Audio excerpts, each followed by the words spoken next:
नमस्कार, आदाब। मैं सैयद तकवी एक बार फिर से हाजिर हूँ मिडिल ईस्ट की खबरों को लेकर के, जहाँ पे एक सवाल निकल के सामने आ रहा है कि क्या गाजा पर नरसंहार रुकेगा? क्या डोनाल्ड ट्रंप ईरान पे फिर से दबाव बना पाएंगे? क्योंकि ऐसा लग रहा है कि डोनाल्ड ट्रंप के अमेरिका प्रेसिडेंट बनने पर वो पूरी तरीके से दोबारा ईरान पर दबाव बनाने का प्रयास करेंगे। विश्लेषकों ने इस बात की चेतावनी दी है कि अमेरिका के नवनिर्वाचित राष्ट्रपति डोनाल्ड ट्रंप जनवरी के लास्ट में जब व्हाइट हाउस में फिर से दाखिल होंगे तो वो ईरान पे अपने प्रेशर को लागू नहीं कर पाएंगे। जेम्स डरसो ने द हिल द्वारा प्रकाशित एक लेख में कहा है कि ईरान के संबंध में परिस्थितियां 2018 की तुलना में अब काफी बदल गई हैं। जब ट्रंप ने अमेरिकी राष्ट्रपति के रूप में पिछले दौरे में, यानी जब पिछली बार राष्ट्रपति बने थे, तो उन्होंने ईरान के खिलाफ सख्त नीतियां अपनाने की बात कही थी। लेकिन अब 2025-2018 नहीं है। हालांकि तब ईरान काफी मुश्किल में था, लेकिन अब चीजें काफी बदल चुकी हैं। इस बात को डरसो कह रहे हैं। उन्होंने कहा कि ईरान वर्षों से अमेरिकी प्रतिबंधों से राजनीतिक और आर्थिक रूप से अधिक शक्तिशाली देश के रूप में उभर करके सामने आया है। उन्होंने कहा कि पश्चिम एशिया क्षेत्र की कई ताकतें ईरान पर अधिकतम दबाव अभियान को लेकर के कंफ्यूज हैं और उन्हें डर है कि अगर ये नीति अपनाई गई तो ये सिर्फ और सिर्फ क्षेत्रीय तनाव को बढ़ाएगी। विश्लेषक ने यह भी कहा कि ईरान ने क्षेत्रीय प्रतिद्वंदी सऊदी अरब के साथ अपने कई मसलों को सुलझाने में कामयाबी हासिल की है, जबकि संयुक्त अरब अमीरात और कतर समेत और भी अरब देशों के साथ अपने रिश्तों को बेहतर बनाया। साथ ही साथ पुराने सहयोगियों रूस और चीन के साथ भी संबंध पहले से बेहतर हो गए हैं। डोरसो ने कहा कि ईरान के तेल निर्यात में भी 2021 से लगातार वृद्धि हुई है, क्योंकि देशों ने अमेरिकी प्रतिबंधों को दरकिरार करने के लिए अपने टैंकर बेड़े का विस्तार किया है। जबकि इस बात पर भी जोर दिया कि अगर ट्रंप ईरान पर फिर से पाबंदी लगाने की कोशिश करते हैं तो वो ईरान के तेल निर्यात को रोकने में कामयाब नहीं होंगे।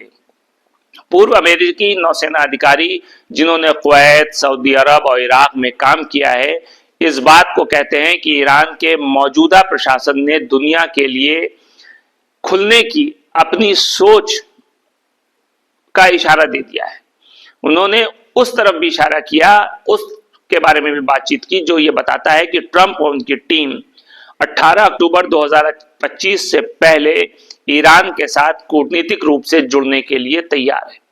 जब 2015 के परमाणु समझौते के हिस्से के रूप में तेहरान पर हटाए गए अंतरराष्ट्रीय प्रबंधों को समाप्त करने के लिए जो कोशिशें हैं वो हमेशा के लिए समाप्त हो जाएंगी। लेकिन ये सवाल कहीं ना कहीं तारीख के पर्दे के पीछे है कि आने वाले वक्त में ईरान और अमेरिका का रिश्ता क्या होता है। वहीं दूसरी तरफ अमेरिका और इजराइल का गाजा नरसंहार जारी है। इजराइल की सेना गाजा के खिलाफ अपने नरसंहार अभियान को लगातार आगे बढ़ा रही है, जिसके चलते उसके हमलों के ताजा दौर में नागरिक फिर मारे गए और घायल भी हुए। हाल ही में हमलों में से मध्य गाजा में अलमगाजी शरणार्थी शिविर पर इजरायली विमानों द्वारा बमबारी किए जाने के बाद कम से कम 9 फिलिस्तीनी मारे गए और कई अन्य घायल हो गए। उत्तरी गाजा के जबालिया में इसी तरह के हमले में कम से कम 2 फिलिस्तीनियों के मारे जाने की खबर आ रही है और कई जख्मी होने की खबर आ रही है। उत्तरी गाजा पिछले 2 महीनों से लगातार इजरायली घेराबंदी में है, जहां के रहने वालों के लिए खाने या पानी बिल्कुल भी मैसर नहीं है। इजरायली तोपखाने ने कई इलाकों में गोलाबारी की, जिसमें काफी संख्या में फिलिस्तीनी मारे भी गए और जख्मी भी हुए हैं। गाजा के खिलाफ इजरायली हमले अक्टूबर 2023 से शुरू हुए थे। तब से 45,400 से अधिक फिलिस्तीनी मारे गए हैं और 1,08,000 से ज्यादा जख्मी हुए हैं। ये तो समाचारों के अनुसार संख्या है, लेकिन वास्तविक संख्या क्या है इसका अंदाजा वहां के हालात को देख करके लगाया जा सकता है। वहीं दूसरी तरफ इजरायली मीडिया का कहना है कि यमन से मिसाइल दागे जाने के बाद कब्जे वाले फिलिस्तीन के कई हिस्सों में सायरन बजने लगे। इजरायली मीडिया के अनुसार तेल अवीव, दक्षिणी नेगेव और अल कुद्स सहित दर्जनों इलाकों में और शहरों में सायरन बजने लगे। इस हमले के बाद इजरायली निवासी शरण स्थलों की तरफ भागे। अभी तक इसके बारे में कोई विस्तृत रिपोर्ट नहीं आई है कि कितने जख्मी हुए या कितने ने अपनी जान से हाथ धो लिया, लेकिन मिसाइल हमला यमन के कहीं ना कहीं उस अभियान का हिस्सा है जिसको वादा किए गए विजय और पवित्र जिहाद के नाम से वहां के लोग कह रहे हैं, जिसे गाजा में फिलिस्तीनियों के साथ देश की एकजुटता दिखाने के लिए शुरू किया गया था। यह भी कहा जा रहा है कि अभियान तब तक जारी रहेंगे जब तक कि इजराइल गाजा पट्टी पर अपने लड़ाई को खत्म नहीं कर देता है। वहीं दूसरी तरफ ईरान के इस्लामिक रिवॉल्यूशन गार्ड्स कॉर्प्स के मुख्य कमांडर ने यमन के इजरायली विरोधी अभियान, इजराइल के खिलाफ जो अभियान चल रहा है, उसकी तारीफ करते हुए कहा है कि यमन के लोग आखिरकार कामयाब होंगे। ब्रिगेडियर जनरल हुसैन सलामी ने कहा कि यमन के लोगों ने जब तक गरिमा और सम्मान के साथ प्रतिरोध दिखाया है और दृढ़ता दिखाई है, लड़ाई दिखाई है, उन्होंने कहा कि वो ईश्वर की कृपा से इसको जारी रखेंगे। जनरल सलामी यमन के टीवी चैनल अल मसीरा से बात कर रहे थे, जिसमें उन्होंने कहा कि मोर्चा कोई कमजोर नहीं हुआ है, हर कोई देख रहा है कि कैसे यमन के लोग फिलिस्तीन की हिफाजत करते हैं और गजा के समर्थन में साप्ताहिक रैलियां करते हैं। ईरान ने उत्तरी गजा में कमाल अदवान अस्पताल पर जबरदस्त हमले की निंदा की है।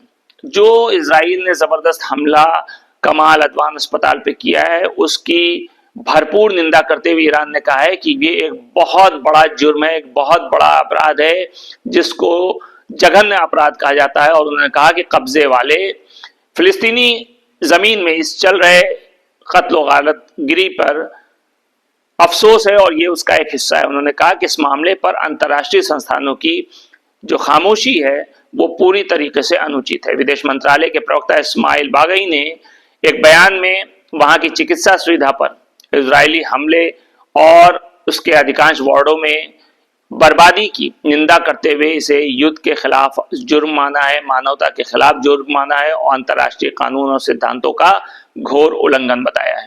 उन्होंने कहा कि यह अत्याचार गजा में स्वास्थ्य सेवा प्रणाली को पूरी तरीके से नष्ट करने, बच्चों, महिलाओं, जख्मी लोगों और मरीजों को मामूली चिकित्सा सेवा तक पहुंचने से वंचित करने के उद्देश्य से किया गया था। बघाई ने इस बात पर भी जोर दिया कि कमाल अदवान अस्पताल गजा में अंतिम कार्यशील चिकित्सा केंद्रों में से एक है। उन्होंने अस्पताल पर इजरायली सेना के हमले, मरीजों तथा वहां के स्टाफ को जबरन बाहर निकालने को एक जबरदस्त युद्ध अपराध और कब्जे वाले फिलिस्तीन में चल रहे इस हत्याकांड का हिस्सा करार दिया। वरिष्ठ ईरानी राजनयिक ने इसके संदर्भ में प्रासंगिक अंतर्राष्ट्रीय संस्थानों की खामोशी को अनुचित बताते हुए इसकी निंदा की और कहा कि सही कार्रवाई और सही एक्शन की लेने की जिम्मेदारी उन्हीं लोगों पर है।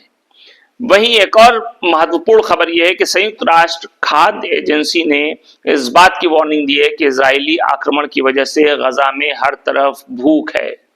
संयुक्त राष्ट्र विश्व खाद्य कार्यक्रम WFP का कहना है कि मौजूदा वक्त में गजा में भूखे फिलिस्तीनियों की मदद के लिए जो भोजन की जरूरत है, जो खाने की जरूरत है, उसका सिर्फ 1/3 ही वहां तक पहुंचाने में वो कामयाब हो रहा है, क्योंकि इजराइल मानवीय मिशनों को नाकाबंदी वाले इलाकों में पहुंचने से रोक रहा है। WFP ने एक सोशल मीडिया पोस्ट में कहा है कि एजेंसी गजा में भूखे फिलिस्तीनियों की मदद करने के लिए सिर्फ खाने पीने का 1/3 हिस्सा पहुंचा पाई है। एजेंसी ने गजा में जीवन रक्षक सहायता पहुंचाने के लिए सुरक्षित और निरंतर काम करने के लिए लोगों को आगे आने को कहा है। ये तब हुआ जब विशेषज्ञों द्वारा अकाल की वार्निंग दिए जाने के बावजूद पिछले महीने गजा में जरूरी मानवीय सहायता पहुंचाने में 1 साल में सबसे कम गिरावट की बात की है। WFP की बढ़त ने गजा में युद्ध विराम की आवश्यकता पर जोर दिया।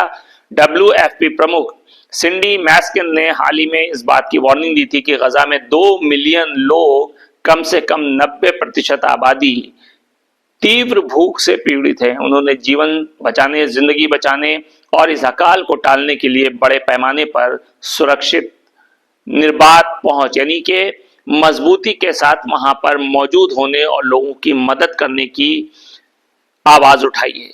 ये ऐसे वक्त में हुआ जब उत्तरी गजा में हालात बहुत ज्यादा खराब, जहां 5 अक्टूबर को इजराइल ने बड़े पैमाने पर जमीनी हमला किया था। पिछले 2 महीने से घेराबंदी की गई है। वहां के लोगों को निकलने का हुक्म दे दिया गया है। हालांकि दक्षिण की ओर जाने की कोशिश कर रहे फिलिस्तीनियों को इजरायली स्नाइपर्स और ड्रोन के जरिए निशाना बनाया जा रहा है। इजराइल के हमलों और मानवीय सहायता और खाद्य आपूर्ति को रोकने के कारण गजा के कुछ हिस्सों में भी अकाल का खतरा मंडरा रहा है। कुपोषण कई लोगों, खासकर बच्चों को भी असरअंदाज कर रहा है, जिसकी वजह से उनकी जो जिंदगी है, उनका जो स्वास्थ्य है, वो खतरनाक स्थिति लेता जा रहा है। मानवीय एजेंसियों का कहना है कि इजराइल भुखमरी को युद्ध के हथियार के रूप में इस्तेमाल कर रहा है। वहीं आईपीसी के नवीनतम स्नैपशॉट से इस बात का अंदाजा लगता है कि आने वाले महीनों में गजा में 1.95 मिलियन से ज्यादा लोग खाद्य असुरक्षा का सामना करेंगे। यानी इस बात समझ में आ रही कि पूरी तरीके से वहां पे खाने पीने की सामग्री की कमी है। रिहायशी इलाके और कुछ ऐसे घर जो विस्थापित लोगों को सहारा देते हैं, आश्रय देते हैं, वो अभी भी इजरायली हमलों का सबसे बड़ा टारगेट हैं। गजा के स्वास्थ्य मंत्रालय के अनुसार 24 घंटे के भीतर लगभग 40 फिलिस्तीनियों की जान चली गई। फिलिस्तीनी प्रतिरोध आंदोलन हमास द्वारा इजरायली शासन के दशकों से चले आ रहे इस हमले के अभियान के जवाब में कब्जे वाली इकाई के खिलाफ ये आश्चर्यजनक ऑपरेशन अल अक्सा स्टॉर्म शुरू करने के बाद इजराइल ने 7 अक्टूबर 2023 को गजा पर हमला शुरू किया था। गजा पर इस इजराइल के हमले में अब तक 45,400 से ज्यादा फिलिस्तीनी के मारे जाने का दावा किया जा रहा है, जिसमें ज्यादातर महिलाएं और बच्चे हैं। हजारों लोग लापता भी हैं और यह भी माना जा रहा है कि काफी लोग मलबे के नीचे दबे हुए हैं।